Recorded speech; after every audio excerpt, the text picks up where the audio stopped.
you check the children. Show a little match sometimes.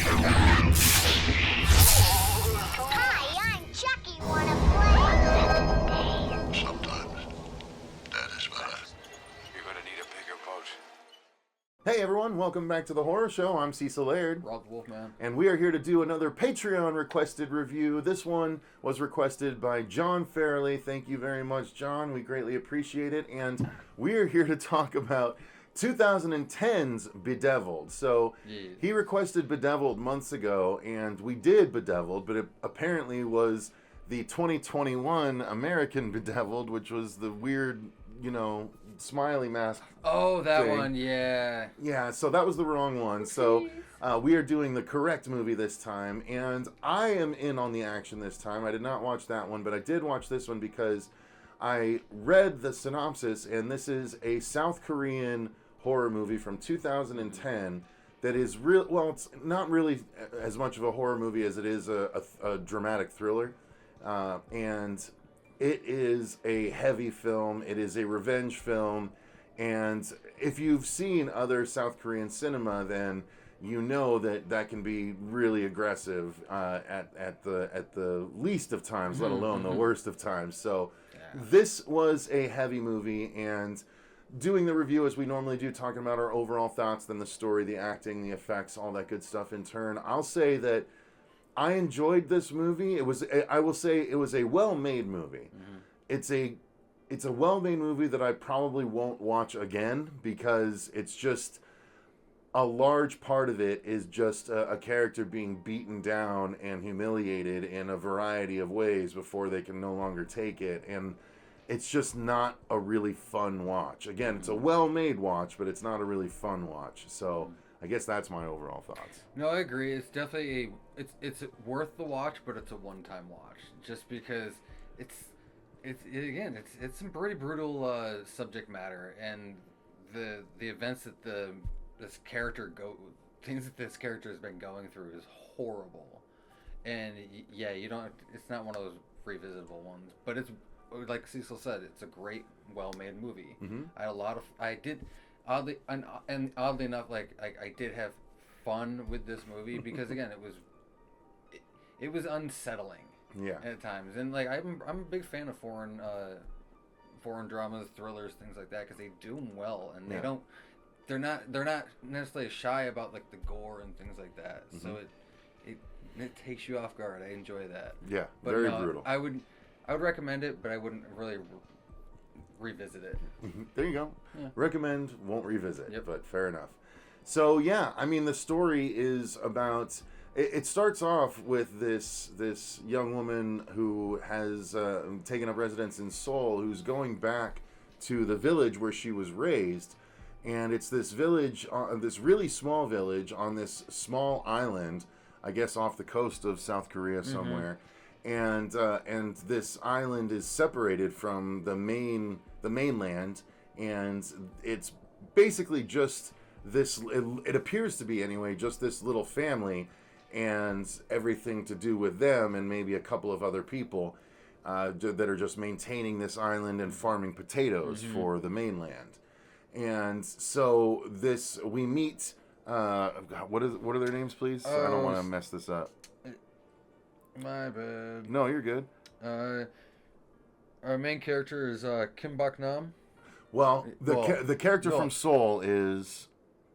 That's the other one. She's the other one. Oh, Haiwan. Haiwan, yeah. Okay. Sorry, Haiwan. So the character from Seoul is named Haiwan, and she is basically returning to the village, and she meets her old friend from when they were little kids, who is still in the village. And what was her name? Bak-nam. Bak-nam. Okay, cool. So Hwanyo and Bak-nam. Okay, gotcha. I'm gonna try, guys, but nonetheless, Bak-nam has a particularly hard life living in the village. Her husband is not, let's say, the love of her life. He is a very bad dude who treats her terribly. Yeah, he treats her terribly, and she's actually he just loans her out to his brother and his friends, and they take advantage of her. And she has a daughter whom she is trying to raise amongst this whole situation, as well as I don't think it's her mother, but it's relative somehow, her aunt, I think. Yeah, it's her auntie. Something she calls like her that. auntie. And so her auntie, who is a female elder of the village, so to speak, and her friends are constantly taking the side of the husband because they were raised in the era where the husband is right. You need a man to do this. You need a man around to do the hard jobs, so you need to treat them right. And so even though Baknam is dramatically mistreated, she never has anyone on her side. And so Huanyo is visiting, and she sees the terrible situation that Baknam is in, but has decided essentially to kind of turn her back on it and just make her way back to Seoul to handle her own issues, because she had her own issues in Seoul that she was trying to escape, but she realized that she had to face them head on by the end. But nonetheless, the crux of the story comes when Baknam she can only take so much, and she can't takes no more. And she literally snaps like a twig. If you guys have ever seen the show Snapped on TV, that is very appropriate to this, because that is all about women that snap and go crazy, real life stories. Oh, that show. Okay, yeah, no, I've heard of it. Okay, yeah. So that's what happens. Baknam snaps and goes buck wild. And honestly, though, rightfully so. Justifiably, Yes. like very arguably justifiably, Yes. for sure. Because something happens. Again, we don't want to spoil what happens, but there is some grossness involved with her husband and the daughter, and things get way out of control and way out of hand, and it sends her over the edge, and it's very understandable why. But the rest of the movie, so the first 2/3 of the movie is discomfort and not enjoyable because of the essential mental and physical torture that you're watching be put down on a defenseless group of women. But then the rest of the movie, the other third, is just watching and waiting for the oh yeah, like there you go, yeah. like They definitely have justification. They definitely have some really good kills in this. Yeah, I definitely. And they were enjoyed brutally it. presented. Yes. Brutally presented. Yep. So yeah, I mean, that's, again, we don't want to spoil any more of the story, but how did you feel about how the story played out? I mean, was it boring? Was it interesting? No, I definitely enjoyed how the story progressed. It wasn't, again, it's your standard run-of-the-mill, in a sense, your run-of-the-mill revenge thriller. Yeah.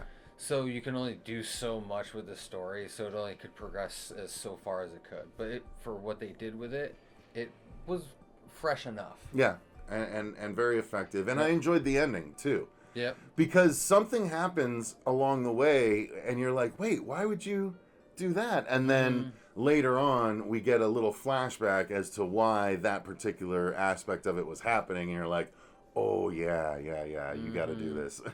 So that's the thing.